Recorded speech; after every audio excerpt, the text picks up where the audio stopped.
Hey, welcome back. So you already know about maple, walnut, white oak. Those are great woods for making a nice table. But what I want to show you are seven lesser known woods that are just beautiful.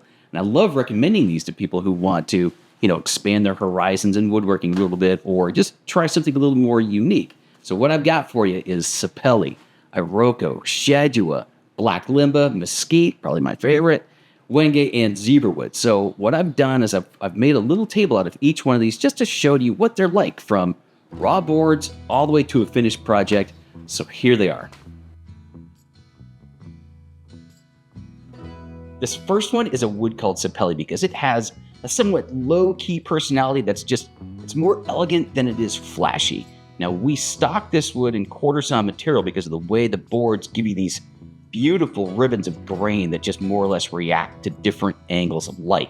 In a sense, it comes closest to the color tone of American cherry, kind of reddish brown, right? But it has a totally different appearance otherwise. Now, working with Sapele is just an absolute dream because it's easy to handle because it weighs about the same as American walnut, and it's only modestly harder. Plus, the boards tend to be large and incredibly consistent, so it's super uncommon to find oddities and defects like knots. Now, you can do anything with this wood, really. It works as an accent when used with like maple or white oak, and it obviously works beautifully as the main wood in a larger piece of furniture. It's really resistant to weather and rot, so it's also a nice choice for exterior projects as well. So I recommend Sapele for table building because it just hits a nice sweet spot between beauty, strength, and workability. Here's Iroko. It's kind of a weird name, so sometimes it goes by African teak. Now, what I really like about it is that it has this subtle, elegant look, especially with an oil finish. Plus, machining it's such a breeze. Like, it's right up there with the way American walnut behaves when you cut, route, or sand. Like, it's got similar weight, similar hardness. It's just a super agreeable wood in that regard. Now, a thing to know about the color, though, is that it's really light when you freshly cut the wood, but Iroko darkens up quickly with exposure to UV or indirect sunlight. So it starts off kind of a golden yellow, and then it'll ultimately arrive at a gorgeous teak brown color. Plus, the wood can have some nice figure and color tones too, because the grain undulates or is kind of wavy. So sometimes you'll get beautiful hints of ribbon, bee's wing, or curl figure here and there. It's just gorgeous. And then its signature characteristic is how well it works for outdoor projects because it's naturally resilient and resistant to water and rot. So it'll make beautiful, long-lasting patio furniture, cladding, gates, benches, planters, decks. Plus, it works great for interior projects too.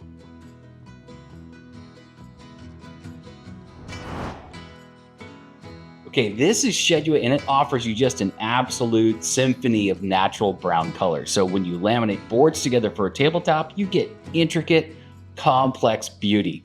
Now, it's quite a bit heavier and denser than Sapele and Iroko, but it's still pretty nice to cut and plane. Now, where Shedua stands out is how beautifully it transforms when you apply just a simple, clear oil finish. The colors get deeper and more defined. Each board stands on its own, meaning some have bold, dark stripes while others just keep it subtle. Shades vary and different figures emerge. It's like just every piece has its own unique personality, but that's what makes it look so cool in a wide tabletop.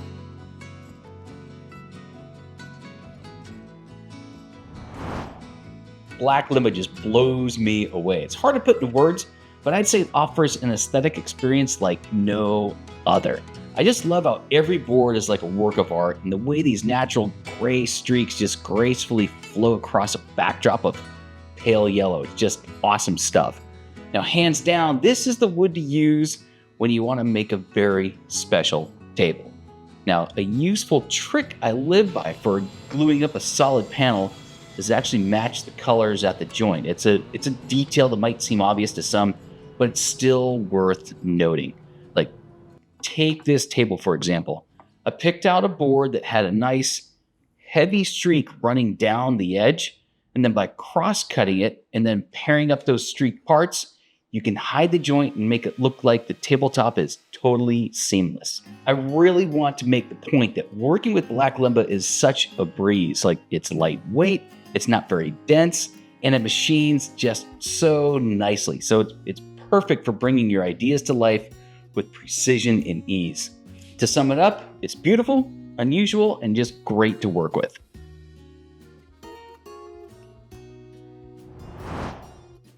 Okay, Mesquite is a special one to me. I personally enjoy building with it because the wood is beautiful in the way it mirrors the rugged essence of the Sonoran Desert where it grows. Expect a lot of opportunity for decorative epoxy fills because Mother Nature curates just a special collection of cracks, knots, wormholes, and that also means there are a lot of cool grain patterns and figure.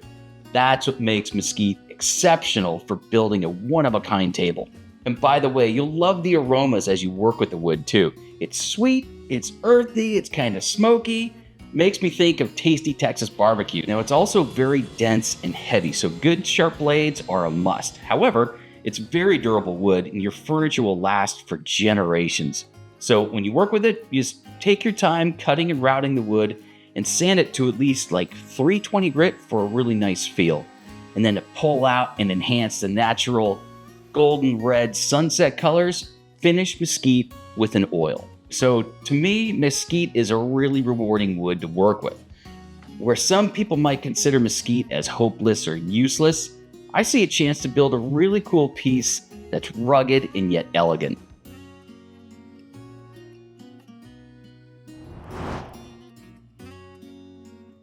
If you really want to make something special, try Wenge. So it's really bold stuff.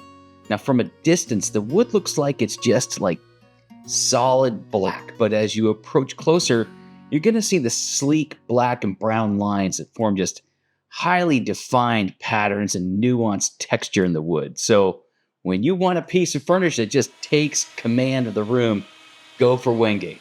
But I want to show you another really cool aspect of working with Wenge, and that's with how you finish it. So on one hand, you can apply whatever oil or top coat that you like, and it effectively subdues the contrast in a really elegant way. And I like it. But what I want to show you is how bleaching the wood does the opposite by enhancing the definition. And this is really cool. You just sand your project as you normally do to something like 150 grit, and then spray it down with just household bleach. And you keep it evenly wet for about 10 to 15 minutes, and then you just let it dry. And then you give it a light sanding to knock down the raised grain, and then you just move forward with whatever finish that you want. And this just comes out looking so cool.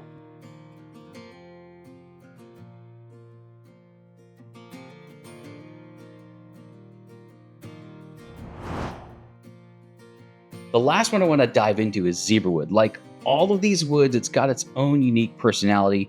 And unlike all the others, its name is the only one that makes any sense. I mean, what else would you call a wood that looks like this? Cross-cutting and ripping actually aren't too bad. It splinters about the same as red oak does. So the standard rules will still apply, right? A sharp blade is better than a dull one, and it's really important to support or back up your cut where the blade exits the board, and you'll be fine. What I really like about the straight grain pattern is that when you glue up boards for solid panels, you can go one of two ways.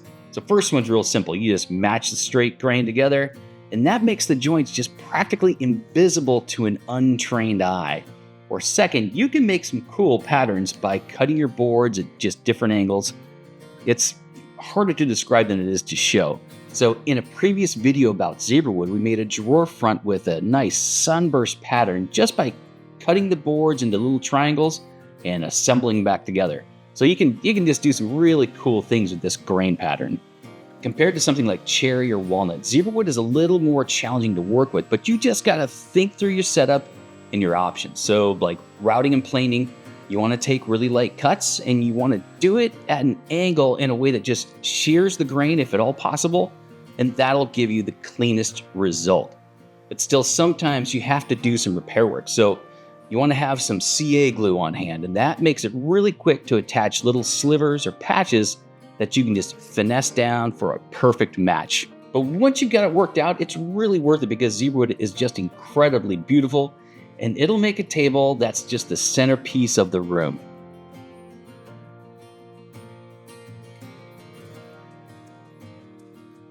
We sell woods like this to people like you, so you can just check our website for current pricing, availability, even order right online, or just visit one of our stores in Arizona, Phoenix, Tempe, or Tucson.